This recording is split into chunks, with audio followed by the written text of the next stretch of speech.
Alright, what I'm fixing here, installing, you can see through here. It's basically, it's called a air temperature controller sensor. Let me double check on that. Yeah, it's called the Air Charge Temperature Sensor. Air Charge Temperature Sensor. So, since it's been, since '86 and it's been old and looks like it's never been changed, I'm going ahead and put it in. Here's the original. It's kind of grimy and old. So, just one little thing to change and update. There's a couple things I've done to the car since last video. I'll go ahead and post those videos later, if I don't post them before this one. But yeah, just continually going through and getting this done. I did go to a mechanic, and he went ahead and took care of quite a bit of stuff for me. He updated the AC, so the AC is working now. He changed out the coolant pipes. He did a bunch of other stuff. Changed the suspension bar for the front for the steering, and he did some other stuff. But yeah, as far as this goes, this is nice and tight. I think that's good. So yeah, so it's right here. This is the air filter. One of these days I'm going to take this off and strip it and repaint it. Maybe I'll do it red to match, because I got red spark plugs and all that stuff, or spark plug wires. So I'm going to go ahead and update that later. So go ahead and put this back in here. Now the reason I got this apart in the first place is because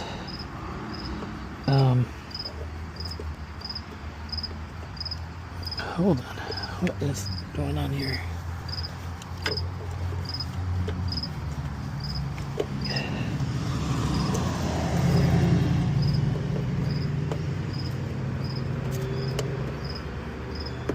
There we go. That's in there. Sorry, I concentrate and not talk. So it's nice and in there now. Problem is this part right here. It's like where the air comes through here and goes into the intake. It's a rip on it, on the tube, so I gotta go ahead and repair the tube. Saw some videos on YouTube how to do it, because I cannot find this part online anywhere, so I'm just gonna repair it. There's some other things like shocks and struts that I'm gonna get fixed. I got this O2 sensor switched out down here. The mechanic did that. I don't know what switch this is. Maybe transmission. It's something transmission. It looks like a sensor or something. Yeah, I really need to go through and clean all this stuff out. I'm gonna, get engine cleaner and go through and thoroughly clean all this stuff. I just still haven't had time to do it yet, and the temperature's gotten nicer, so I should have time to do it. I'm gonna change this out, and I'm gonna change this out too.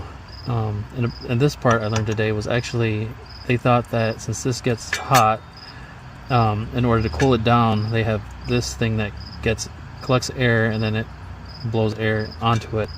Whether or not it worked, I don't know. I heard they changed that idea in the 88 models. What else? So yeah, and I figured out the other problem with my coolant tubes, where they were getting compressed, and I thought changing the tubes would fix the problem, but when the mechanic fixed the tubes, and then I checked it like 2 or 3 days later after driving the car, they were still compressing. Come to find out, I think the cap for the coolant reservoir wasn't sealed correctly, or wasn't sealing correctly. It's old, and so like the sealant in the inside, the little what do you want to call it, like the little gasket thing in the inside, was all old and jacked up and breaking apart in it. So when you were screwing it tight, it wouldn't sit in correctly, and so I think that was like creating a negative pressure or something, and so it was compressing the tubes. So once I realized that and I fixed that, I cleaned it out and did whatever I could to get all the dirt and stuff off of it, tied it up, and it got nice and tight on the reservoir. So since I've done that, the tubes haven't been compressed or anything. So I think that was the problem in the first place, and I didn't realize that before I changed out all the tubes, which is fine because they were old and I needed to change them out anyways. And I went ahead and ordered up a bunch of new caps, just because. So I got a new cap. I mean, even though this might still be good, I'm changing it out, anyways. What else? That's pretty much it right now. I am gonna get a new dog bone, and I want to switch this out because you can see this is probably kind of old. I don't know, maybe a little brittle something. So I'm gonna switch those out. These are like 59 or 60 bucks or whatever, or 69 bucks. I don't remember what it's going for on the Fiero store, but I'm gonna switch this out. Oh, and then the oil pressure sensor.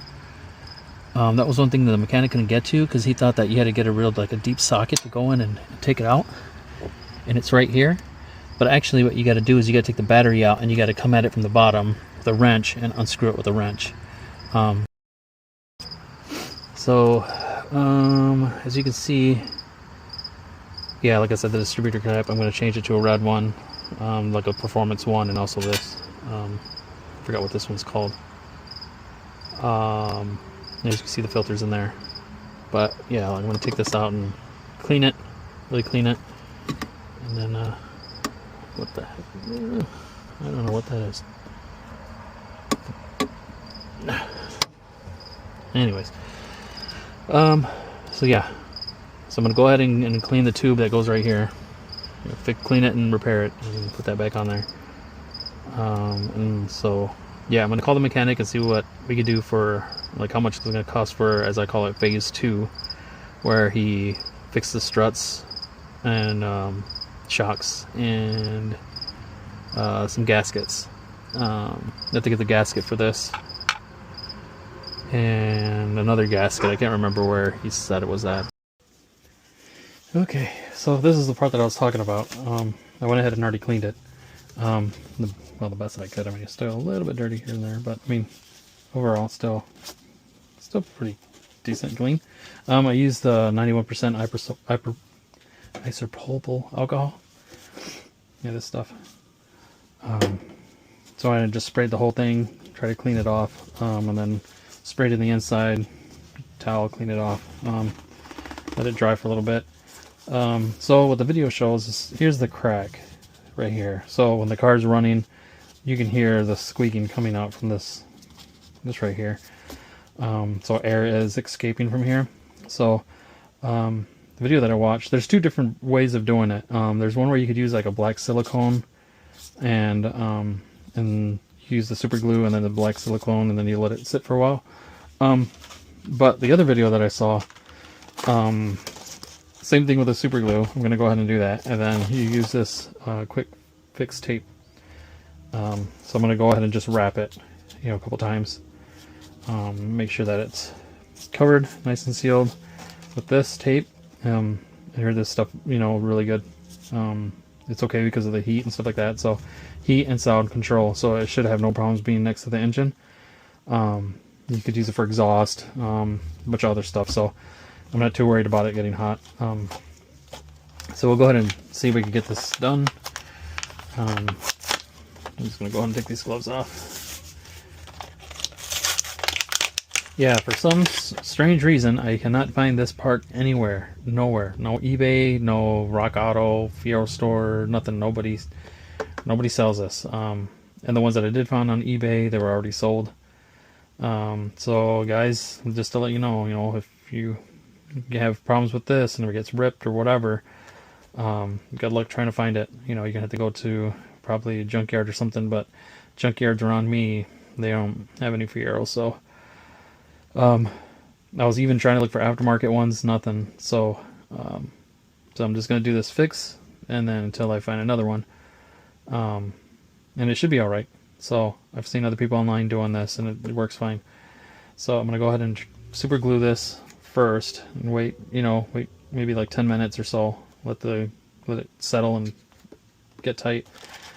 Then wrap, just a couple times around, and call it good. And I'll put it back in there and see if that helps with some of the issues that I'm having with it. So let's go ahead and put some.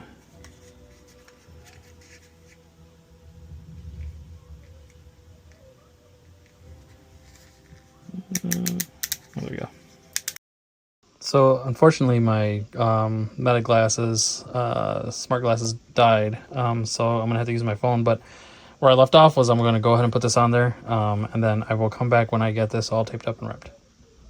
Okay, I just put on the super glue.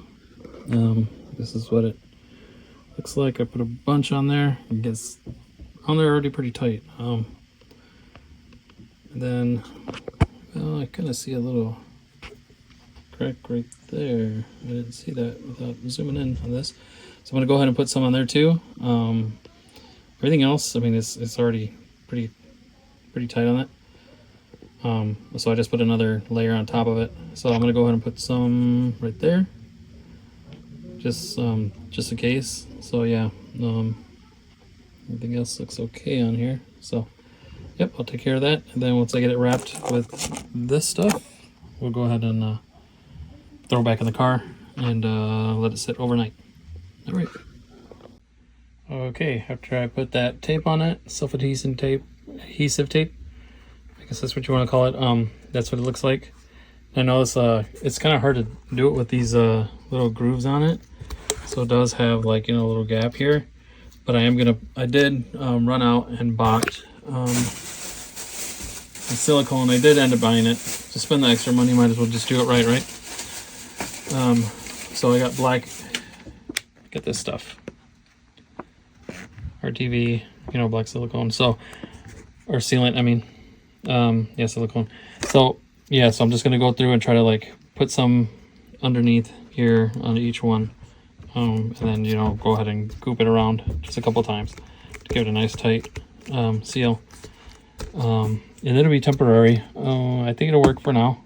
You know, maybe if I could find one by next year, because I am gonna probably sign up for the car show here in my town. So at least it'd be nice to have something nicer than this, what it's gonna look like. But if all else fails, I'll just go ahead and roll with it. So yeah, I'm gonna go ahead and put this stuff on there. This is my first time using this stuff, so I don't know how strong of a smell this is. So I'm gonna probably do this out in the garage. So yeah, I'm gonna go through and just put it all over this, and it should be fine. This is also heat resistant. So I believe it is. I know it's water resistant, so but yeah, I'll go ahead and put this stuff on it, and then give it about an hour or so, and then I'm just gonna go ahead and throw it on the car and let it sit down there overnight. And then it says give it a good hour for it to like not be sticky, but to give it 24 hours to give it a full cure under normal conditions. So I don't know if I'm gonna drive the car tomorrow anyways, so we'll see. I might end up doing just more stuff to the car. Not really right around, but we'll see. So let me go ahead and put this stuff on there, and then I'll show you what it looks like when it's done, and call it good. Okay, well, it's not the prettiest job, but I went ahead and put it all the way around. Let's see, it's kind of hard to tell.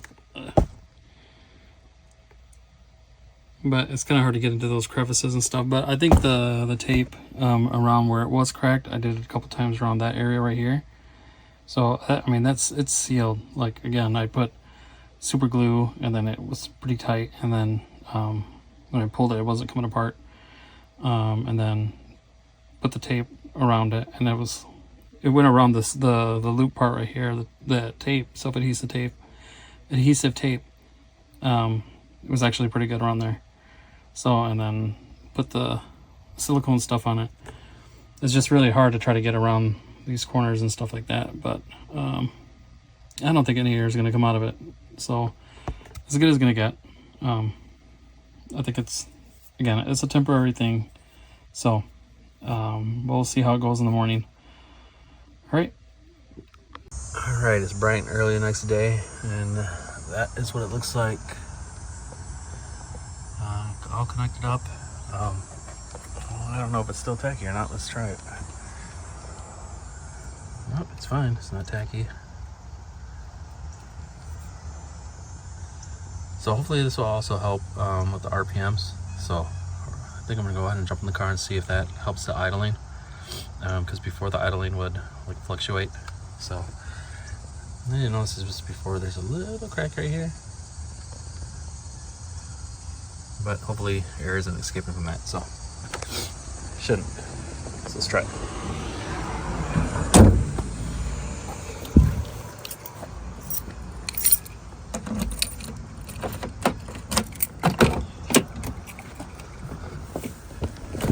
Alrighty.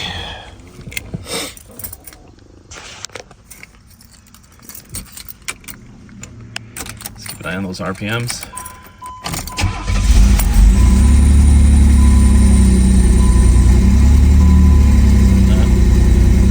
It's still fluctuating.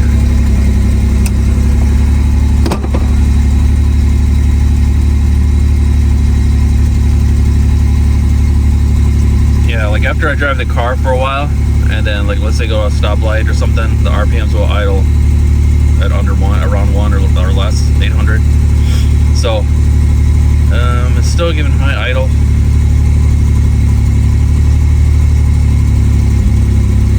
But before it was like fluctuating. So the fact that it's kind of staying right there for right now, I guess that's okay. Maybe I'll try to research more as to why it's doing that. Still having a high idle, but yeah, I'm not hearing the high hiss anymore, so that's a good thing.